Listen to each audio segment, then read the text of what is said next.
तुम्हारे पाँव पड़ती हूँ प्लीज।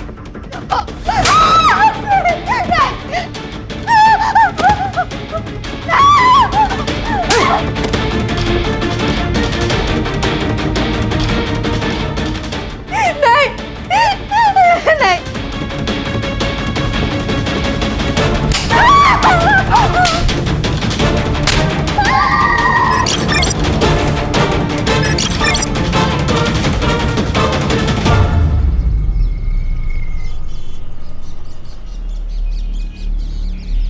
लगता है उमेश 7:30 ही चल रही है। समझ में नहीं आ रहा भाई, क्या करूं? गोपाल तू ज्यादा टेंशन मत ले, जोड़िया ना ऊपर वाला ही बनाते हैं। यार सारिका के लिए ना अच्छा रिश्ता ढूंढ रहा हूं, पर मिल ही नहीं रहा। पूरी रात इस टेंशन में नींद भी नहीं आती मेरे भाई।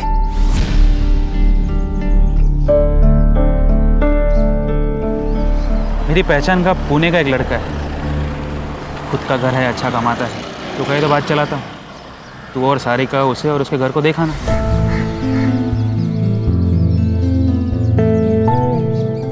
सच कह रहा है भाई? भाई मेरे, सारिका मेरे बहन जैसी है, लड़का अच्छा है। तो बस इतना बता कब जाना है, मैं उन्हें इन्फॉर्म कर देता हूँ।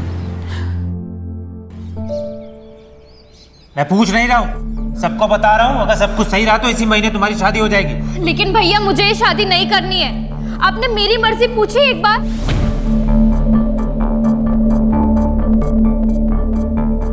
मैं अपनी पसंद से ही शादी करूंगी, बच्ची नहीं हूं मैं। हाँ हाँ हमें पता है कि तू बड़ी हो गई है और तेरे कारनामे भी बड़े हो गए। सुन लड़की, जो तेरे भैया कह रहे हैं ना वो चुपचाप मान ले, उसी में सुखी रहेगी, नहीं तो जिंदगी भर रोती रहेगी।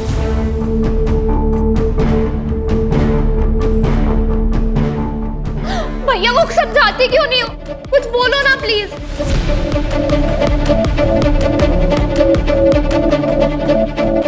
भाई मुझे तो सुबह से सर्दी बुखार है, मैं तो नहीं जा सकती। तुम दोनों जाकर सारिका के लिए लड़का देखा, और बेटा तुम्हें जो अच्छा लगता है वो करो, और शादी पक्का करके ही आना। माँ जी आप क्या कह रही हैं? आपकी इतनी तबीयत खराब है, मैं आपको अकेला छोड़कर कैसे जाऊं? एक काम करते हैं, इन दोनों को ही जाने दो। सुनिए जी, आप अपना रिश्ता पक्का करके ही आना। इस नेक काम में देर नहीं होनी चाहिए। हाँ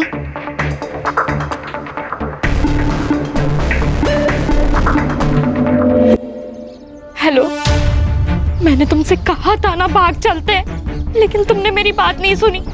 कल भैया मुझे पुणे लेके जा रहे हैं लड़का देखने। नहीं, मुझे शादी नहीं करनी है, मुझे तुम्हारे साथ रहना है। अब तुम ही कुछ करो वरना मैं यहाँ अपनी जान दे दूंगी। भाभी नहीं नहीं, भाभी नहीं। तुझे मना किया था इससे बात नहीं करने के लिए, तू नहीं सुनेगी। रुक तुझे बताती हूँ। गोपाल बता, गोपाल ये देखो तुम्हारी बहन के कारनामे। मना किया था ना तुमने बात करने से, फिर भी नहीं सुधरी है। तुम्हारे खानदान का नाम खराब करके रहेगी। अरे कुछ करो, का नाम खराब करके रहेगी।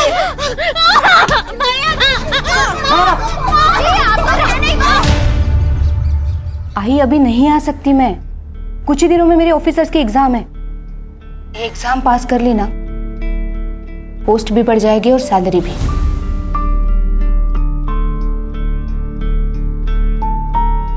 आई सब कुछ भुलाकर मुझे सिर्फ आगे बढ़ना है, नाम कमाना है। लेकिन जो कुछ तेरे साथ हुआ है, क्या तू उसे भुला पाएगी? कोशिश तो करनी पड़ेगी ना आई, तू बस चिंता मत कर। मैं संभाल लूंगी उसे। मैं जो कुछ भी कर रहा हूँ तेरे भलाई के लिए कर रहा हूँ, समझी? भैया नहीं, भैया नहीं, समझाया ना तुझे? भैया नहीं करनी शादी है, भैया समझो। कर ले शादी। बैठ बैठ बैठ। चलो भैया।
तो बस गोपाल के बाहर जाने की राह देखते रहो।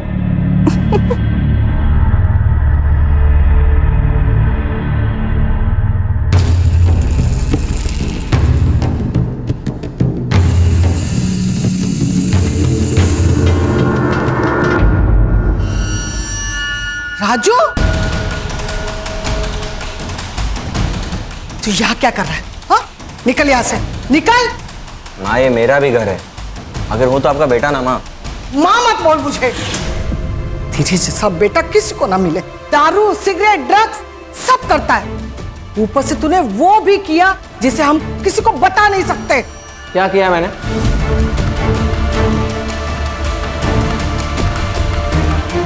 यहाँ पे ना अपने सबके किए की सजा मिल रही, सिर्फ मुझे मत बोल माँ। माँ जी खाना खा लेने दीजिए, फिर चला जाएगा। तू तो बीच में बोल ही मत, समझी? सारिका, सारिका,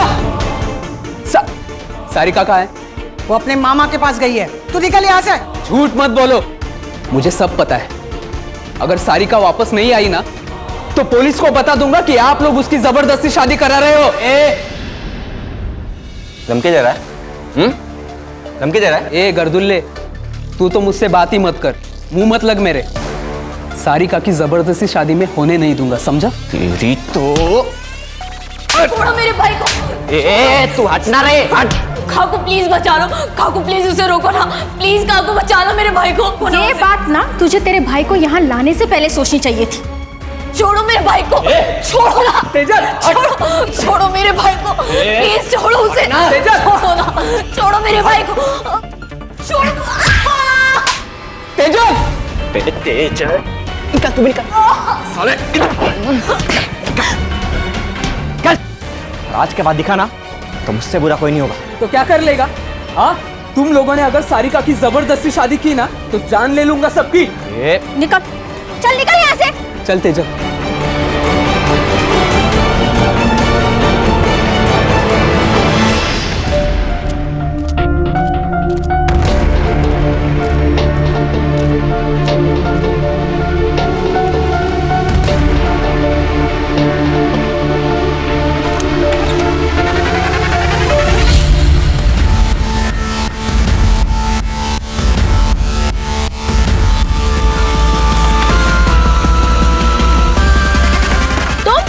तुम यहाँ क्या कर रहे हो?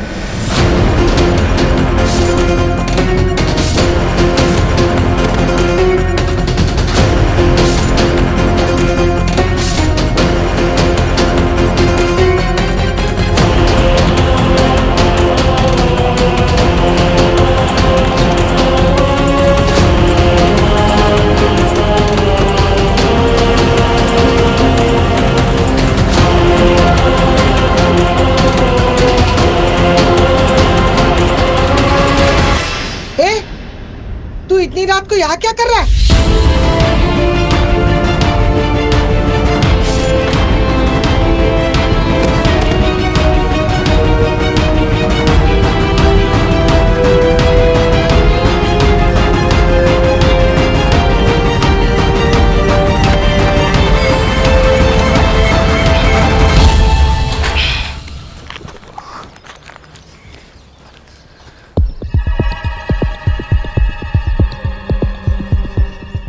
कल का दूध का पैकेट यही पड़ा है। भाभी, अरे सुरेश, क्या हुआ? ये कल का दूध का पैकेट यही पड़ा है और कोई दरवाजा भी नहीं खोल रहा। रुको, मैं राजू को फोन करता हूँ।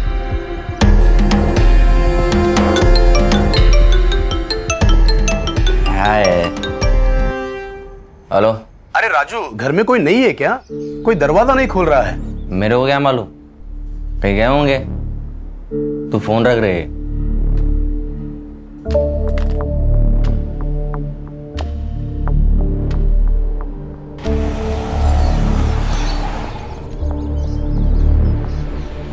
अरे गोपाल भाऊ, घर में कोई नहीं है क्या? दरवाजा नहीं खोल रहे। क्या?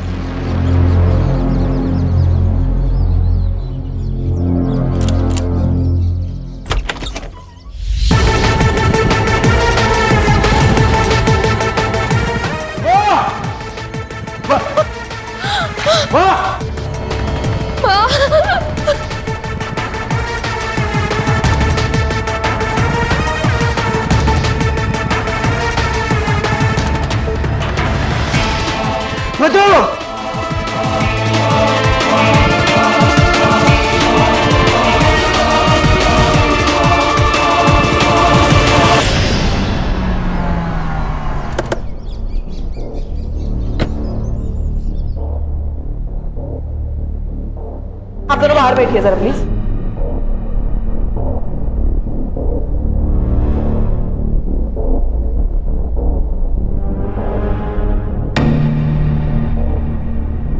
गणेश भाऊ फोर्स एंट्री चेक कर।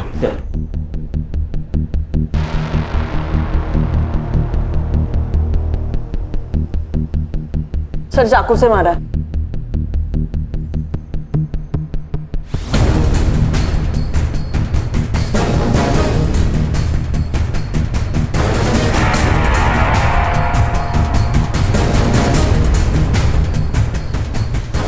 सर चोरी का मामला लग रहा है। कबर्ड खुला है, कोई पैसे गहने कुछ भी नहीं है सर। सर कोई फोर्स एंट्री नहीं है और शायद ये कातिल घर वालों को जानता है। सर मुझे लगता है मर्डर का मोटिव कुछ अलग है। ये जो रॉबरी दिखाई जा रही है वो हमारे आंखों में धूल झोंकने के लिए। बहुत बेरहमी से मार रहा है। सर बॉडी डिकम्पोज होना शुरू हो चुकी है और डेफिनेटली मर्डर को 24 घंटों से ज्यादा हो चुके हैं। Sexual assault? No sir. Sir PM report के बाद बातें क्लियर हो जाएंगी। और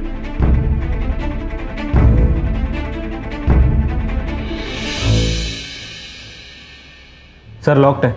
आईटी डिपार्टमेंट को भेज दो, डाटा रिकवर करवा। बॉडी को पीएम के लिए भेज दो। जी सर। उसके बाद में पता चलेगा।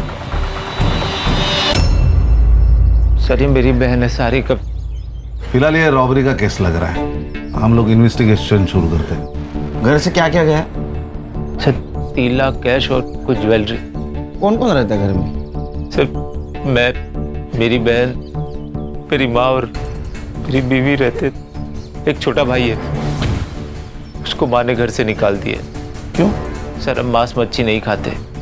वो सर नॉन वेज, शराब, ड्रग सब लेता है। 4-5 साल पहले वो घर से चला गया था। आता है कभी कभी सर, लेकिन हम में से कोई उससे बात नहीं करता।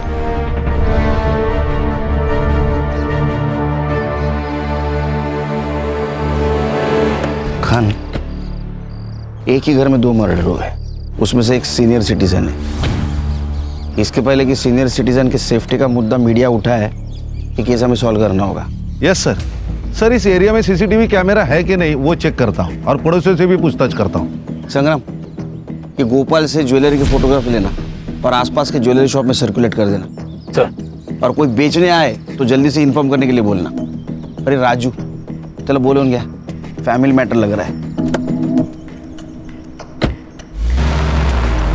सर वो राजू है ना, एक नंबर का टपोरी है सर। तो खुद के घर में भी ऐसे आता है जैसे घर में कोई चोर घुस रहा हो। कभी हेलमेट पहन के, सर पे रुमाल बांध के, और जब देखो तब नशे में धूत रहता है साहब। कुछ दिन पहले बहुत झगड़ा हुआ था सर। वो सारिका की दोस्त तेजल और उसका भाई दोनों यहाँ पे आए हुए थे। तब राजू और मधु ने उन्हें मार मार के घर से भगा दिया था। क्यों? प्यार का चक्कर था शायद। सारिका की शादी की बात को लेकर झगड़ा हो रहा था। सारिका से दूर रहने की धमकी दी थी मधु ने तेजल के भाई को। आज के बाद दिखा ना तो मुझसे बुरा कोई नहीं होगा। तुम लोगों ने अगर सारिका की जबरदस्ती शादी की ना तो जान ले लूंगा सबकी। गोपाल के ज़्यादा दोस्त नहीं है सर। हाँ एक उमेश नाम का बंदा है, मार्केट में दोनों साथ में काम करते हैं। उसका काफ़ी आना जाना भी है इसके घर पे। साहब मैं तो खुद शॉक्ड हूँ। शांति चाची तो माँ जैसी थी, गोपाल तो मेरे भाई से भी बढ़कर है साहब। अब वो पुणे के रिश्ते के बारे में मैंने ही बताया था उसे। मुझे लगा भाभी और चाची साथ में जाएंगे, नहीं तो मैं खुद चेक कर आता ना। सर मैं अपनी माँ को क्यों मारूंगा? अरे पैसा बहुत बुरी चीज होती है, वो रिश्ते नाते कुछ नहीं देखती। और तू तो ये सुट्टे वाला है ना, गंजेड़ी नशेड़ी बेवड़ा, तेरे ऊपर कैसे भरोसा करेंगे? मैं अपने पैसे की पीता हूँ सर, और अपने फैमिली को मार दो इतना आउट नहीं रहता मैं। अच्छा ये शांति देवी और मधु इसको कब मिला था आखिरी बार? 4 से 5 दिन पहले मिला था। इसके बाद मैं उनसे कभी मिला नहीं। मेरा फैब्रिकेशन का अपना धंधा है। तेरा इतना बड़ा घर है, तू अकेला बाहर क्यों रहता है? आपको क्या करना उससे? तमीज से बात कर। मेरा मतलब है सर कि मेरी लाइफ है, मेरी मर्जी, कुछ भी करो। निकल निकाल। जर जास्त शहाणा है ती कुंडल निकालो। सर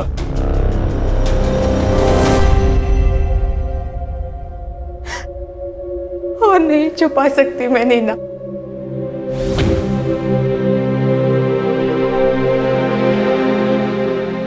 आ गई हो इस सब से। तो क्या सोचा है तूने? यही कि नागपुर ट्रांसफर करवा लेती हूँ आई के पास। तो जो भी फैसला लेगी मैं तेरे साथ हूँ, लेकिन एक बार फिर से सोच ले। तेरी ऑफिसर की एग्जाम होने वाली है कुछ महीनों में। अगले साल अप्लाई कर लूंगी, बस एक बार ये ट्रांसफर हो जाए। इतना आसान नहीं होता है ट्रांसफर होना, तुझे भी पता है, महीनों लग जाते हैं। पता है, लेकिन मेरे पास दूसरा कोई ऑप्शन नहीं है।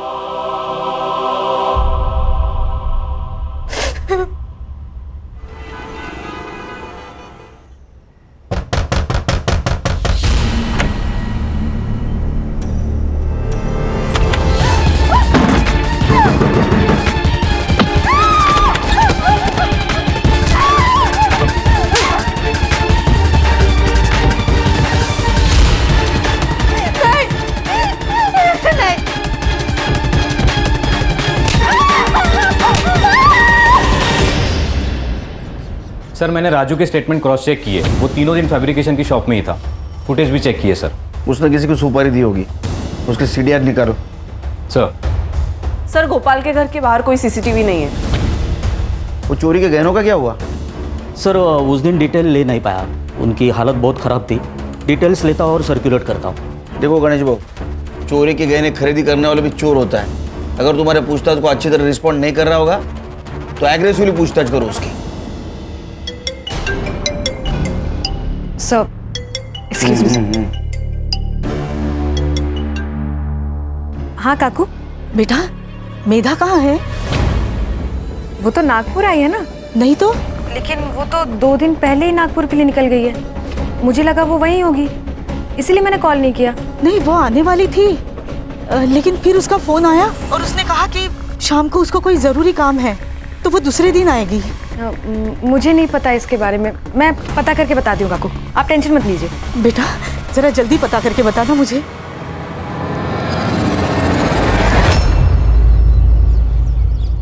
मैंने भी उसे 2 दिन से नहीं देखा, क्या हुआ? सब ठीक है ना?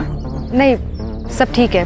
कभी कभार किसी केस के सिलसिले में शहर से बाहर आना जाना पड़ता है। मैं चलती।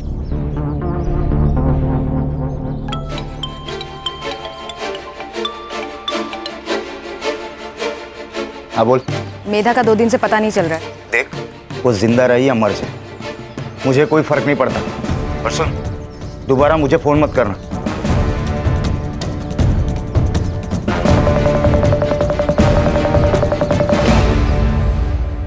सर एक लड़की की लाश मिली यूनिफॉर्म में, शायद पुलिस वाली है।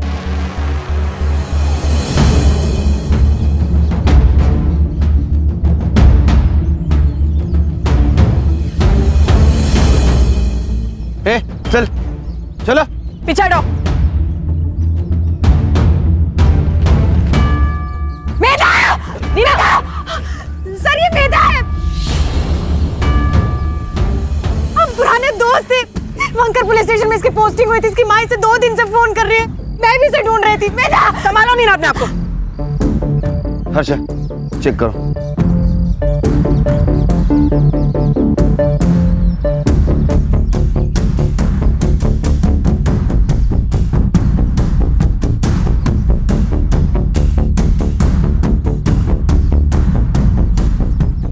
सर गला घोट के मारा गया है इसे। सर एक पुलिस वाली को वर्दी में मार दिया, ये डायरेक्ट अटैक है डिपार्टमेंट पे। इस एरिया में आने जाने वाले हर रास्ते का सीसीटीवी फुटेज कलेक्ट करो। ये कौन है, इसे ढूंढ के निकालो। Right sir. मेधा पहले विरार पुलिस स्टेशन में पोस्टेड थी। वहां उसकी मुलाकात कांस्टेबल प्रमोद से हुई और कुछ ही दिनों में उन लोगों ने शादी कर ली। लेकिन जानवर था वो प्रमोद। आगे बताना प्लीज। मेरी बेटी को बहुत मारता था, रात को बिस्तर पे।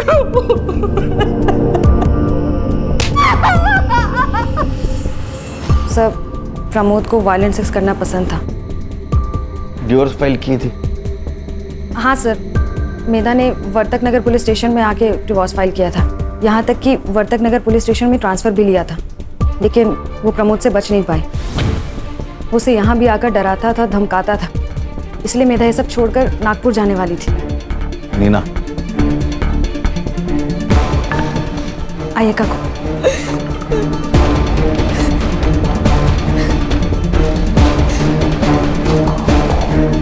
सर, मधु और शांति देवी की पीएम रिपोर्ट आ गई। सर, इसके मुताबिक इन दोनों की मौत 16 तारीख को रात 10 से 12 के बीच में हुई थी। किसी शार्प ऑब्जेक्ट से वार किया गया है सर। सेम वेपन है, मार्क्स के निशान। सबके फिंगरप्रिंट्स ले लो और मर्डर स्पॉट पे मिले फिंगरप्रिंट से मैच कर लो। Right sir. सर सर मैं मेधा की मौत के बारे में सोच रहा था।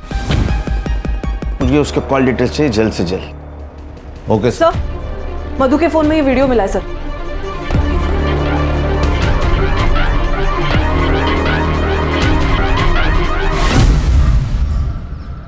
सारिका का किसी के साथ अफेयर चल रहा था?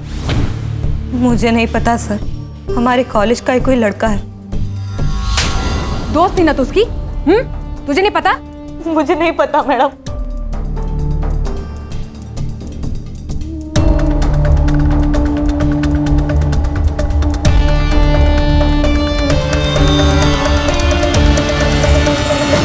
अब सच बताओगी या अभी भी झूठ बोलना है? मैं और सारिका एक दूसरे से बहुत प्यार करते, लेकिन हम जानते थे कि हमारे प्यार को कोई नहीं समझ पाएगा। इसलिए हम दोनों ने एग्जाम्स के बाद कॉलेज से भाग जाने का प्लान किया। लेकिन उसके पहले ही हमारे परिवार वालों को पता चल गया और उसके परिवार वालों ने उसे बहुत पीटा और उसके बाद उसे लड़का दिखाने के लिए पुणे भी लेके गए। ये चोट कैसे लगी? मधु ने मारा, इसलिए तूने और तेरे भाई ने मिलकर उसको मार दिया? नहीं सर, मैं और सारिका एक दूसरे से प्यार करते हैं। एक दूसरे के लिए हम जान दे सकते हैं, लेकिन किसी की जान नहीं ले सकते। पिछले 4-5 दिन कहाँ थी तुम? मैं कैफे रुद्रांश में काम करती हूँ, सुबह से शाम वहीं रहती हूँ। ठीक है, जाओ, जरूरत पड़े तो फिर से बुलाऊंगा। जी सर।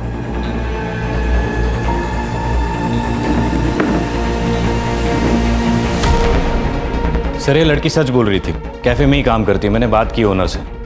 लेकिन इसके ऊपर भरोसा नहीं रख सकते संग्राम, क्योंकि सारिका के घर वाले इन दोनों को मिलने नहीं दे रहे थे। वो वीडियो भी उनके हाथ लग चुकी थी और वो सारिका के लिए लड़का भी देख रहे थे। तो हो सकता है गुस्से में आकर तेजल ने उन दोनों को मार दिया और हमें भटकाने के लिए रॉबरी की हो सर। सर, मेधा के सीडीआर के हिसाब से उसकी माँ प्रमोद, नीना, इसके अलावा वर्तक नगर पुलिस स्टेशन का दीपक शिंदे, उसके साथ बातें होती थी। उसके हमने चार्ट रिकवर किए, ये रहे।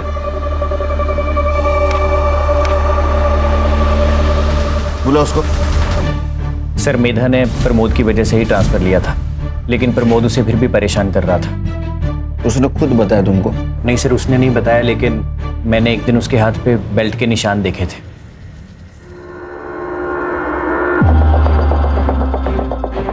मेधा, ये सब क्या है? छुपाने की जरूरत नहीं है, सच सच बताओ। वो वापस आ गया है, अभी भी मारता है मुझे। कहता है जब तक डिवोर्स नहीं हो जाता मैं उसी की बीवी रहूंगी। सर, मेधा कंप्लेंट करने से डरती थी और उसने मुझे भी चुप रहने के लिए कहा था। तब सर नीना ने कहा कि उसे नीना कौन? सर, नीना काणेकर। सर, आप ही के पुलिस स्टेशन में कांस्टेबल है।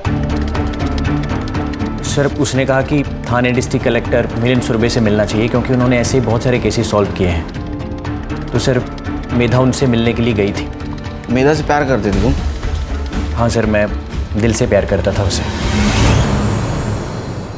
मेधा, आई लव यू। इससे बेहतर दिन नहीं मिलता मुझे, इसीलिए तुम्हें प्रपोज कर रहा हूँ आज। सारे मर्द एक जैसे ही होते हो ना, तुम लोगों को बस एक ही चीज चाहिए। मेधा, देखो तुम गलत सोच रही हो। मैंने तो सिर्फ अपनी फीलिंग बताई है। देखो, अगर तुम्हें नहीं पसंद है तो मैं इस टॉपिक के बारे में कभी बात नहीं करूंगा और ना कभी तुम्हें फोर्स करूंगा। I promise. Sorry Deepak, actually आजकल मेरे साथ हर कोई बस यही कर रहा है, तो मैंने। कौन? प्रमोद?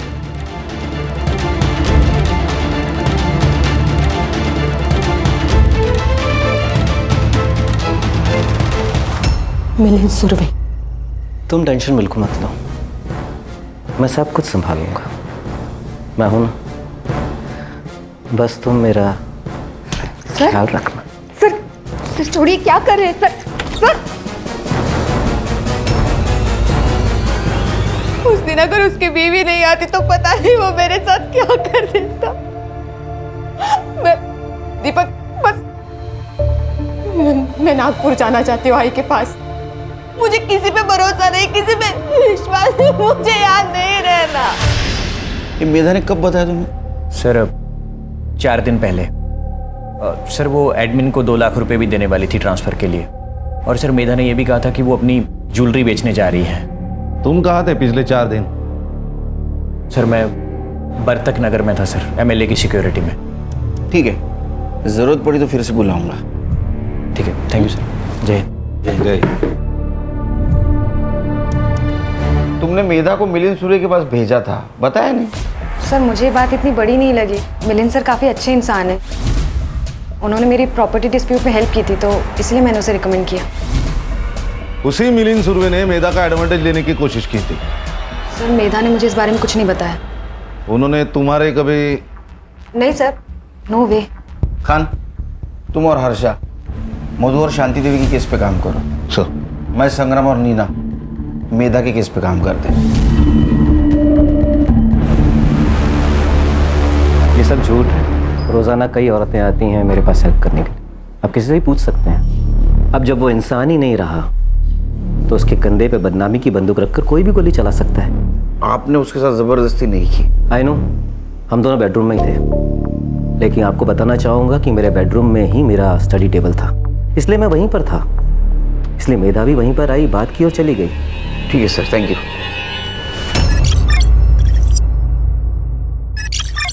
सर मैंने सबके रिपोर्ट्स चेक किए, कुछ सस्पिशियस तो नहीं लग रहा सिवाय इस एक कनेक्शन के। सर इन दोनों के बीच काफी कांटेक्ट हुआ है सर, और इनके सोशल मीडिया चैट्स भी है।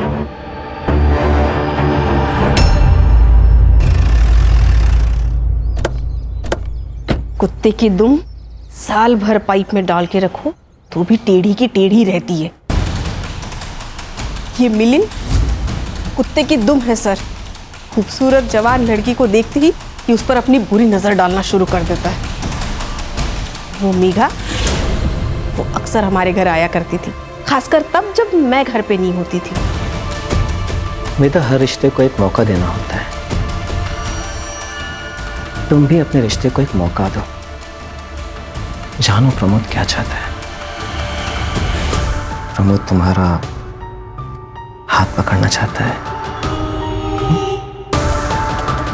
तुम्हें गले लगाना चाहता है, तुम्हें किस करने की कोशिश करना चाहता हूँ।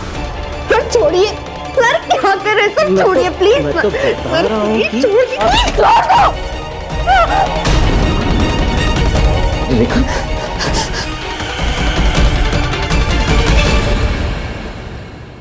इस मुंह से बताएं सर, एक इज्जती तो सब कुछ है हमारे लिए। मधु को सबसे पहले उसके बारे में पता चला, उसके बाद उसने माँ को बताया। माँ मैं बीमार नहीं हूँ, किसी को लड़के पसंद होते किसी को लड़की, इसमें कुछ गलत बात नहीं है और ये तो नेचुरल है ना माँ। तेरा दिमाग ठिकाने पे है क्या? क्या बोल रही है? अरे हम समाज में क्या मुंह दिखाएंगे? मुझे समाज की परवाह नहीं है माँ, बस आपको और भैया को मंजूर हो इतना काफी है मेरे लिए। पूरे खानदान का नाम मिट्टी में मिला दिया। समाज थूके मारे ऊपर। बोल आज के बाद नहीं मिलेगी उससे। बोल। मैं मिलूंगी, 10 बार मिलूंगी, 100 बार मिलूंगी। उसने हमारी बात नहीं मानी। शादी के अलावा हमारे पास कोई ऑप्शन नहीं थी। तुम्हें क्या लगता है तेजल ने इस बात का गुस्सा निकाला होगा? हाँ सर, उसको पाने के लिए कुछ भी कर सकती है, जान भी ले सकती है। सर माँ और भाभी को मार के हमें क्या मिल जाता? हमें तो भागना था यहाँ से। हमने सब कुछ प्लान कर लिया था, बस एक अच्छे मौके की तलाश में थे हम दोनों। और वो मौका तुम्हें शांति देवी और मधु की वजह से नहीं मिल रहा था, इसलिए तुमने और उसने मिलके उन दोनों को मार दिया। लेकिन आप मुझ पे क्यों शक कर रहे हैं? आप जाके गोपाल भैया से पूछताछ करिए ना, उन्होंने ही मारा होगा उन दोनों को। लेकिन वो तो तुम्हारे साथ था ना? हाँ हम साथ गए थे यहाँ से, लेकिन दूसरे दिन गोपाल भैया पूरा दिन गायब थे। अगली सुबह आए फिर मैंने पूछा कहाँ गए थे तो कुछ नहीं बताया। और वैसे भी उनके पास तो मोटिव भी था दोनों को मारने का। मोटिव? क्या मोटिव था? भाभी का अफेयर चल रहा था। ये बात भैया को पता चल गई थी। गुस्सा नहीं आएगा किसी को भी सर।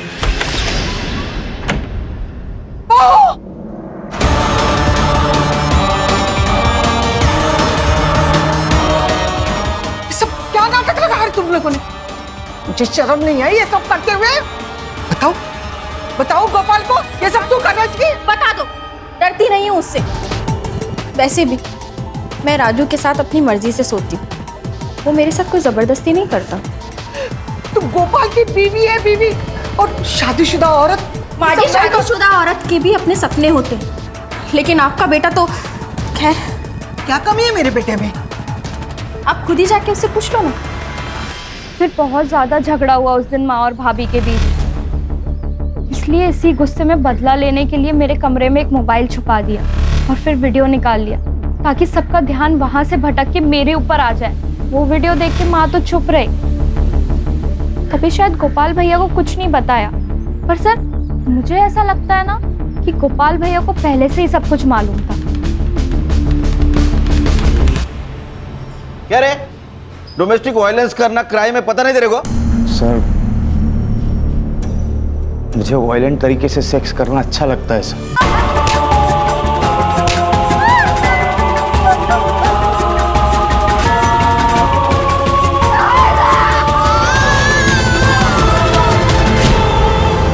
मैं मेधा को पाना चाहता था, लेकिन वो मान ही नहीं रही थी। लेकिन शपथ सर मैंने कुछ नहीं किया सर। कुछ छुपा रहा ना, अभी बता दे, बाद में पता चला तू झूठ बोल रहा तो छोड़ूंगा नहीं तेरे को। सर मैंने जो कुछ कहा है वो सब सच है। ठीक है जा।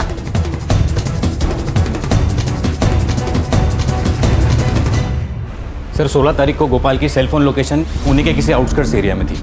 वहाँ ठीक 12 बजे उसका फ़ोन स्विच ऑफ हुआ और उसके एग्जैक्टली 24 घंटे बाद उसका फ़ोन स्विच ऑन हुआ। ये बात तो तय है सर कि वो पुणे में नहीं था 16 तारीख को। वो गोपाल को लेके आ।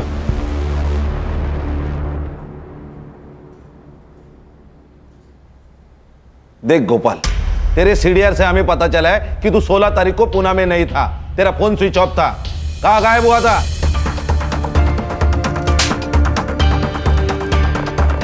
बताता हूँ सर। सर अकेले में बात कर सकता? अरे मैं अकेला इसे समझ और बोल। सर मैं बिरोही आयुर्वेदिक मेडिकल सेंटर गया था। मैं इम्पोर्टेंट हूँ सर। मुंबई के बाहरी इलाके के पास ये सेंटर है। मैं पूरा दिन वहाँ पे ट्रीटमेंट के लिए था, शाम को वापस आ गया। पर तू पहले क्यों नहीं बताया ये बात सर मैं कैसे सबको बता सकता था? सर मधु को भी ये बात शादी के बाद पता चली और हमारे बीच में कभी कोई संबंध नहीं था। और जब मैंने मधु और राजू को एक साथ बिस्तर पे देखा, पागल सा हो गया सर। पर मैं करता भी क्या सर? पर सर मैंने ठान लिया, कुछ भी हो जाए मधु को अपने पास वापस लाऊंगा। और सर इसीलिए मैं वहाँ पे ट्रीटमेंट के लिए जाता था। एड्रेस और नंबर ले लो सेंटर का। सर कंट्रोल रूम से कॉल था, किसी अननोन आदमी ने पीसीओ से इंफॉर्मेशन दी है। ये तेजल और उसका भाई राहुल कल रात को गोपाल के घर के पीछे की दीवार लांघकर अंदर घुसे थे। फेक कॉल भी हो सकते हैं। नहीं सर, लेकिन चांस लेके तो देखते हैं। सर एक काम करता हूँ, मैं नीना और हर्षा वहां जाके चेक करते।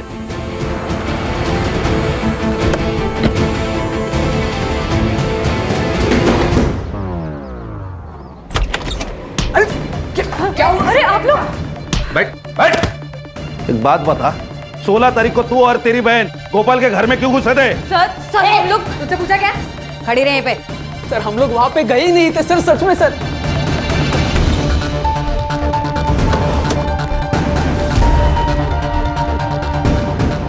सर आप भरोसा कीजिए, हम कहीं नहीं गए थे उस दिन। तो फिर ये सब ज्वेलरी कहाँ से मिली? हाँ, ये कहाँ से मिला आपको?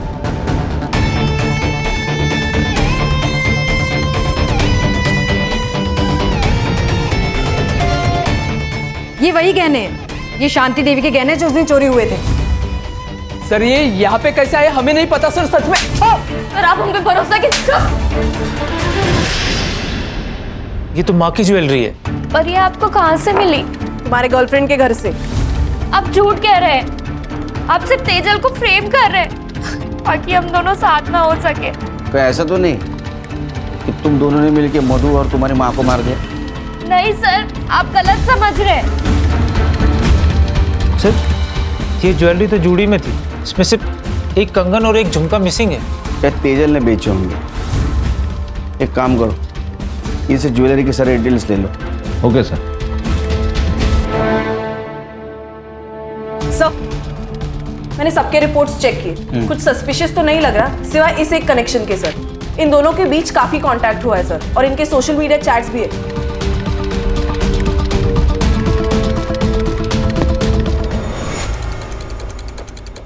कॉल डिटेल्स और चैट डिटेल्स मिलिंद के साथ अफेयर चल रहा था ना तुम्हारा 1 साल से?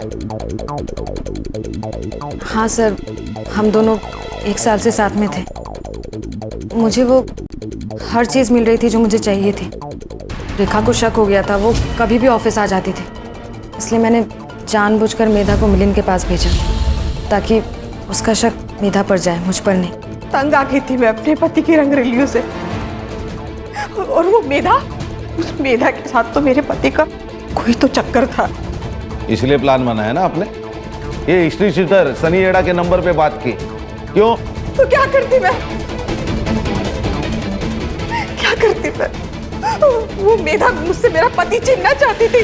मैडम आप जैसा सोच रही मेरे और सर के बीच में वैसा कुछ भी नहीं है, लेकिन हाँ मेधा और सर का चक्कर चल रहा है। मेधा का आपसे कोई लेना देना नहीं है, लेकिन वो सिर्फ अपने बारे में सोचती है, और बिच्छू को मार देना ही उसका उपाय है। आप इससे कॉल करिए, यह आदमी आपकी शादी टूटने से बचा सकता है। तुमने मेधा को मारने की सुपारी दी थी? हाँ दी थी, 50,000 एडवांस, और डेड बॉडी की फोटो मिलने के बाद बाकी के बचे हुए।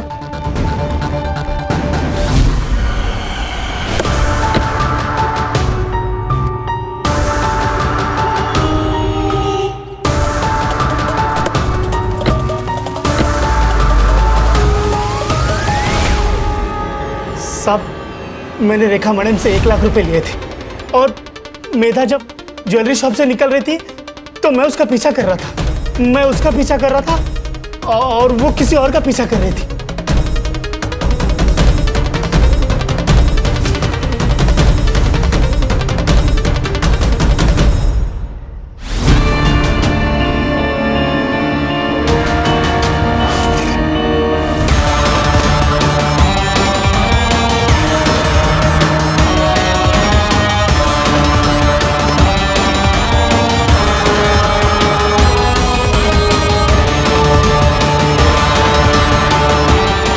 साहब मेरे को सिर्फ पैसों से मतलब था। मैंने उसका फोटो निकाला, रेखा मैडम को दे दिया, मेरा पैसा मुझे मिल गया। वो कैप वाले आदमी का चेहरा देखा था क्या? साहब कैप पहना था ना, तो चेहरा नहीं दिखा। संग्राम उसको लेके जा। अगर ये सनी सच बोल रहा है तो मेधा जरूर किसी ज्वेलरी शॉप में गई थी। पता करो। सर मैं बिरोई मेडिकल सेंटर भी गई थी। गोपाल सच कह रहा है सर, 16 तारीख को वो पूरा दिन वहीं पर था, 17 को सुबह वो वहां से निकला। सर मुझे लगता है हम लोग डेड एंड पे आ गए। मैंने सबके रिकॉर्ड चेक किए, बैंक ट्रांजैक्शन डिटेल्स भी चेक किए, एलिबाई भी परफेक्ट है। मुझे लगता है इस केस में हमसे कुछ ना कुछ तो छूट रहा है। सर मैंने ज्वेलरीज के फोटो सारे शॉप में दिखाए। अब ये बहुत बोलना, किसी ने पहचाना नहीं? सर पहचान है, महेश ज्वेलर्स में, और उसके पास मेधा के बारे में भी इंफॉर्मेशन है सर। सर मेधा मैडम यहाँ उनकी ज्वेलरी बेचने आई थी, लेकिन उनके पहले ना एक आदमी भी आया था ज्वेलरी बेचने, बहुत जल्दी में था। सीसीटीवी फुटेज निकाल के रखा है ना? हाँ है ना सर, जैसे आपका फोन आया ने मैंने तुरंत निकाल के रखा। ये देखिए सर। दिखाए।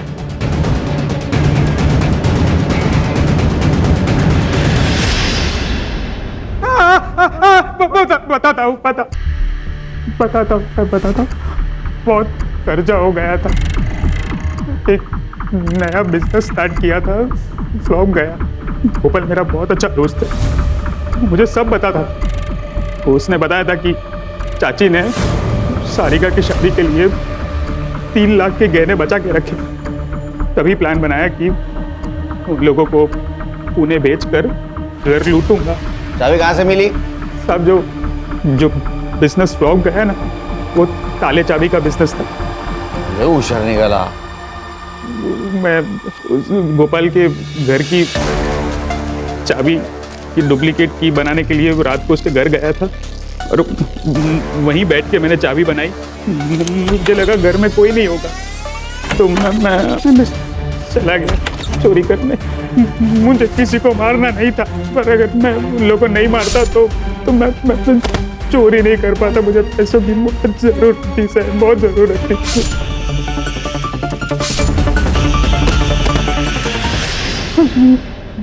मुझे तेजल का सारा मैटर पता था।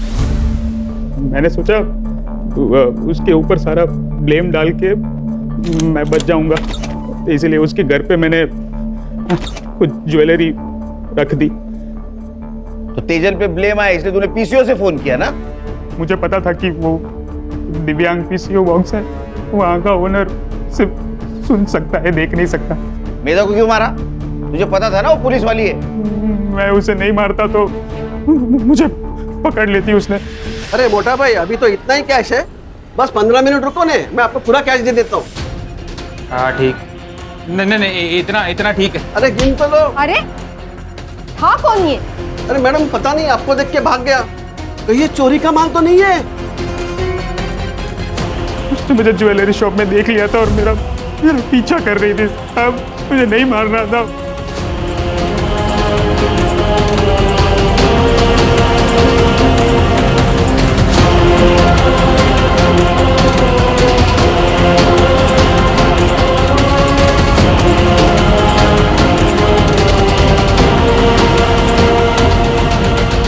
तूने मधु और शांति देवी के साथ साथ एक पुलिस वाली को भी मारा है, वो भी ड्यूटी पे थी उसको। तो यहां भी पीटेगा, अंदर भी पीटेगा, समझा? ले जाओ इसको। आराम करो। सर साल पे साल गुजर रहे हैं, लेकिन इंसान बदल नहीं रहा है। प्यार तो प्यार होता है सर, किसी के साथ भी हो सकता है। कैसा है ना खान, जब हम किसी और से प्यार करते हैं तो उससे थोड़ा ज्यादा खुद से प्यार करना चाहिए, तो हम खुद के लिए लड़ सकते हैं। यहाँ गोपाल भी खुद के लिए नहीं लड़ सका, और मेधा, वो तो पुलिस वाली थी, वो भी हार गई। करेक्ट सर, सिर्फ क्राइम करने वाला नहीं बल्कि क्राइम सहने वाला भी गुनहगार होता है। इसलिए एक चीज ध्यान में रखो, हमारे अंदर जो पुलिस वाला है उसको मजबूत रखना है, अपने इंडिविजुअल प्रॉब्लम से उसे डाइवर्ट नहीं होने देना है।